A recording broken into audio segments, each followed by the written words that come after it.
এটাই হলো দার্জিলিং এর বিউটি। এই কারণেই আমরা ফিরে ফিরে আসি দার্জিলিং এ। এখানে দু রকমের রাইড হয়, এক কাপ চা হাতে নিয়ে এখানে বসে থাকতে বা সময় কাটাতে কিন্তু খুব ভালো লাগবে আপনাদের। নতুন চালু হয়েছে, খুব বেশি দিন হয়নি। এটাও কিন্তু ক্যাফেটাও কিন্তু খুব সুন্দর। দার্জিলিং টয় ট্রেন স্টেশনে যদি আসতে চান, দার্জিলিং থেকে ম্যাল থেকে আপনারা হেঁটেই চলে আসতে পারেন।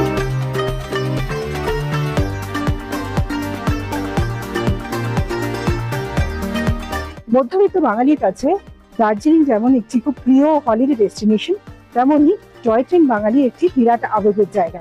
দার্জিলিং আসবো আর টয় ট্রেন দেখবো না, এটা কখনোই হয় না। আর আজকে আমার ভিডিওটা হতে চলেছে এই দার্জিলিং এর টয় ট্রেন নিয়ে। দার্জিলিং আসলে যারা টয় ট্রেন চড়তে চাইছেন বা টয় ট্রেন রাইডটা নিতে চাইছেন, তাদের জন্যই আমার আজকের ভিডিও। কিভাবে টয় ট্রেন স্টেশনে আসবেন, এখান থেকে কিভাবে রাইডটা নেবেন, তার খরচই বা কত পড়ছে, সমস্ত তথ্য নিয়ে আমি শর্মিষ্ঠা হাজির হয়েছি আপনাদের সামনে। চলুন তাহলে আমার পুরো ভিডিওটা দেখতে থাকুন, আমি সমস্ত তথ্য আপনাদের সাথে শেয়ার করবো।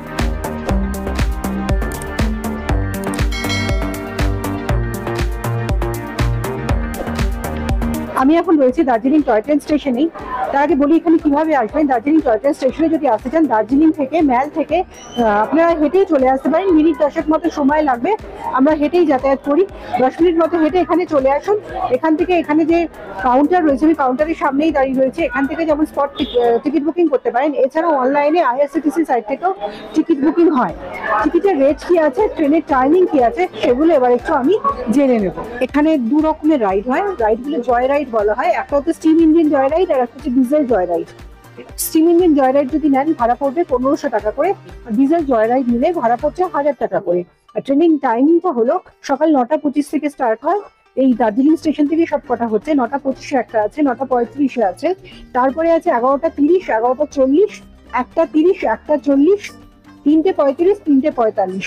এই হচ্ছে ট্রেনের টাইমিং, যেটা আমি এখন আপনাদের স্ক্রিনে দেখাচ্ছি। আপনারা যদি এনজেপি থেকে দার্জিলিং আসতে চান টয় ট্রেনে করে, বা দার্জিলিং থেকে এনজেপি ফিরতে চান, তাহলেও কিন্তু এখানে টয় ট্রেন রয়েছে, সেই সার্ভিসটাও নিতে পারেন।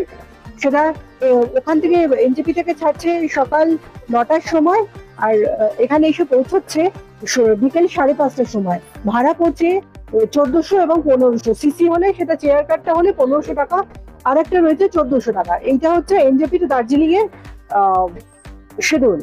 আর এছাড়াও একটা কার্শিয়াং টু দার্জিলিং বা দার্জিলিং টু কার্শিয়াং একটা চলে, সেটার ভাড়া পড়ছে 750 টাকা করে। এখন রয়েছে দার্জিলিং স্টেশনে দাঁড়িয়ে রয়েছি। আপনাদের এতক্ষণ টিকিট কাউন্টার দেখালাম, সেখানে কিরকম কি রেট আছে গাড়ি, সেটা সব যেমন বললাম। এবার দার্জিলিং টয় ট্রেন স্টেশনটা একটু ঘুরে দেখাবো। স্টেশনটাও কিন্তু খুব সুন্দর, আর এখান থেকে ভিউও ভীষণ ভালো। যদিও খুব মেঘ করে আছে, আমি দেখাতে পারছি না। এই যে আমি যেখানটা দেখাচ্ছি সেই দিকটার ভিউটা কিন্তু খুব সুন্দর। যদি আপনারা একটু ভালো ওয়েদারে আসেন তাহলে খুব সুন্দর ভিউ পাবেন। এখানে এসে বসে থাকতেও কিন্তু খুব ভালো লাগে। তার সঙ্গে এখানে খুব সুন্দর চা পাবেন। এক কাপ চা হাতে নিয়ে এখানে বসে থাকতে বা সময় কাটাতে কিন্তু খুব ভালো লাগবে আপনাদের। চলুন একটু দেখে নিই স্টেশনটা।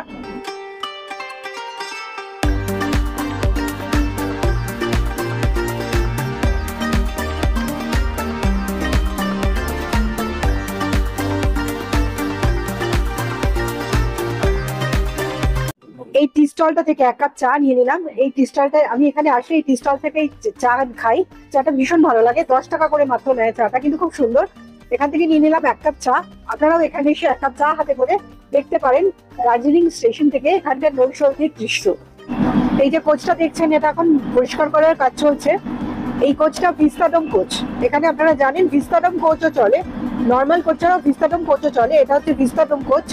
এইটা পরিষ্কারের কাজ চলছে, হয়তো খানিক্ষণের মধ্যে এই ট্রেনটাও ছেড়ে বেরোবে। আমি এখন দার্জিলিং স্টেশনে যেখানটা দাঁড়িয়ে আছি, সেই জায়গাটা দিয়ে কিন্তু ট্রেনগুলো বেরোয় এবং ঢোকে। পাশ দিয়েই লাইন চলে গেছে। এইটা দিয়েই ট্রেনটা ঢুকবে এবং বেরোবে, এই লাইনগুলো দিয়ে ট্রেন ঢুকবে এবং বেরোবে। আর এই যে আপনারা জানেন নিশ্চয়ই, দার্জিলিং টয় ট্রেন হচ্ছে ইউনেস্কোর হেরিটেজ তকমা পেয়েছে। সেটা আমাদের একটা বিশাল গর্বের বিষয়। আর এখান থেকে দাঁড়িয়েই এখান দিয়ে আপনারা বেরোবেন। আর আমি যেখানটা দাঁড়িয়ে আছি তার বাঁ সাইডে কিছু ইঞ্জিনকে এখানে ডিসপ্লে করে রাখা হয়েছে, যেহেতু এটা হেরিটেজ এই জন্য এখানে রেখে দেওয়া হয়েছে, যেটা যাতায়াতের পথে রাস্তা দিয়ে যখনই গাড়িগুলো যাচ্ছে আপনারা যাতায়াত করবেন তখন কিন্তু এগুলো ইঞ্জিনগুলো দেখতে পাবেন। আমি একবার আপনাদের দেখিয়ে দিচ্ছি। একটু আগে রোদ ছিল, হঠাৎ করে পুরো মেঘ কুয়াশায় ঢেকে গেল। দেখুন চারিদিকে মেঘ। এটাই হলো দার্জিলিং এর বিউটি।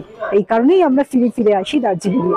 দার্জিলিং টয় ট্রেন স্টেশনের পাশে এরকম একটা টয় ট্রেনের মধ্যেই চালু হয়েছে টয় ট্রেন ক্যাফে।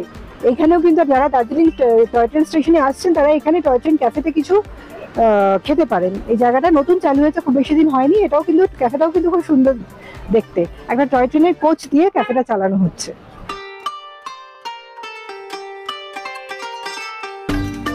এতক্ষণ আপনারা আমার সঙ্গে দেখছিলেন দার্জিলিং টয় ট্রেন স্টেশন।